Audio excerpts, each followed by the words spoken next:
नमस्कार, सुप्रभात. मी सुप्रिया सुळे. मला एक खूप वेगळा अनुभव आला आणि मला वाटलं तो तुमच्याबरोबर शेअर करावा. माझ्या मुंबईचा गाडीचा चालक यशवंत हा सुट्टीवर आले होते किंवा अशा वेळेस मग मी घरातला दुसरा ड्रायव्हर कुणाला तरी शेअर करतो. तर यशवंत सुट्टीवर असल्यामुळे आज मी एका ठिकाणी माझ्या घरापासून प्रभादेवीपर्यंत चालत जाताना परत जाताना मला वाटलं की आपण परत घरी चालत जाताना टॅक्सीने जावं, होऊन यावं म्हणून. तुम्हाला आश्चर्य वाटेल की मला 22 मिनिटं एकही टॅक्सी मिळाली नाही. तिथे एक उबर उभी होती, पांढरी टॅक्सी. मी त्याला एकदा नाही 2 वेळा विनंती केली की मी पैसे देते पण मला तुम्ही प्लीज माझ्या घरी सोडा. तो माणूस ऐकायला तयार नाही. मी समजू शकते उबर असेल किंवा कुठली प्रायव्हेट एजन्सी असेल ऑनलाईनच बुक करता येते. पण मला हा मनात प्रश्न येतो की जर उबर मोकळीच असेल, आत्ता त्याला गिराईक नसेल, तर त्यांनी जर गिराईक मिळाला तर तो घ्यावा का नाही घ्यावा हा एक मुद्दा माझ्या मनात आला. एखादी सिनियर सिटीजन असेल, मला 22 मिनिटं उन्हात थांबणं काय फार माझ्या वयाला किंवा माझ्या तब्येतीला काही अडचणीचं नव्हतं. पण एखादी वृद्ध महिला असेल, एखाद्याला कामावर जायचं असेल, एखादी प्रेग्नेंट महिला असेल, ती जर तिथे थांबली असेल आणि तिथे जर एक उबर उभीच असेल तर त्या उबरला किंवा त्या रेंटेड टॅक्सीला ती प्रायोरिटी मिळावी का नाही मिळावी. मला 22 मिनिटांनंतर ही टॅक्सी मिळाली. माझे आभार आहेत त्या टॅक्सी चालकांना.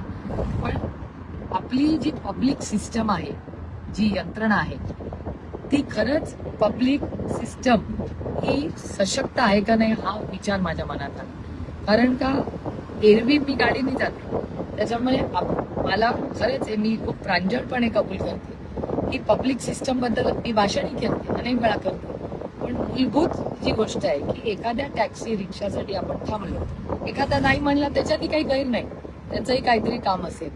पण प्रभादेवीच्या चौकात 22 मिनिटं थांबून जर सीधा भैया, जर सीधा ले लीजिए वो टाटा गार्डन क्या लेफ्ट लेना है. थँक्यू भैया.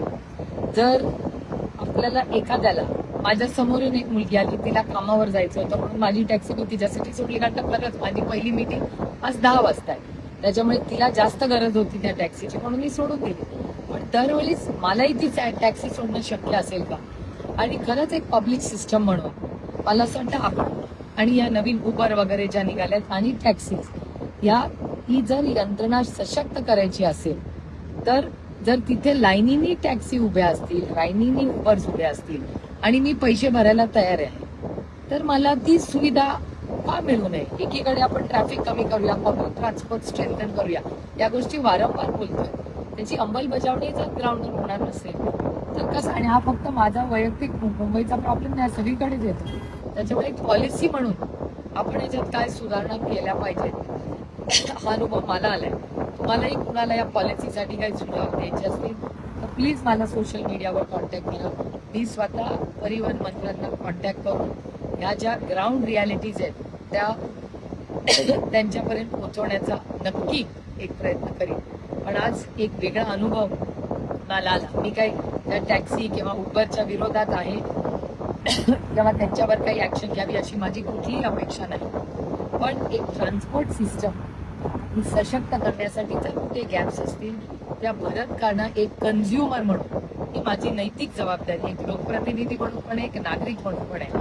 आणि ती सरकार दरबारी पोहोचवल्या पाहिजेत म्हणून मी हा फेसबुक लाईव्ह केलाय. तुम्हालाही असे काही अनुभव आले तर जरूर ते माझ्यावर शेअर करा. आज एक छान आणि वेगळा अनुभव ग्राउंड रियालिटी मला आला, याचा खरंच एक मनापासून आनंद आणि समाधान आहे. आणि आज माझे चालक यशवंतनी सुट्टी दिल्यामुळे हा वेगळा अनुभव आला, त्याच्यामुळे यशवंतचे आभार. पण आज खूप दिवसांनी मुंबईची टॅक्सीची मजा या ज्या रस्त्यावर घेतली, एक चालक अतिशय चांगल्या पद्धतीने ती चालवत आहेत. पण ते 22 मिनिटं मला घाई नसती, त्याच्यामुळे मला काही गैरसोय झाली नाही. पण एका सिनियर सिटीजन, प्रेग्नंट महिला किंवा ज्यांना कामावर आता लगेच जायचंय त्यांना ही किती रोज गैरसोय असेल हाच विचार मनात आला म्हणून मी हे फेसबुकला प्लीज तुमचा फीडबॅक जरूर मला करा. नमस्कार. जय हिंद, जय महाराष्ट्र.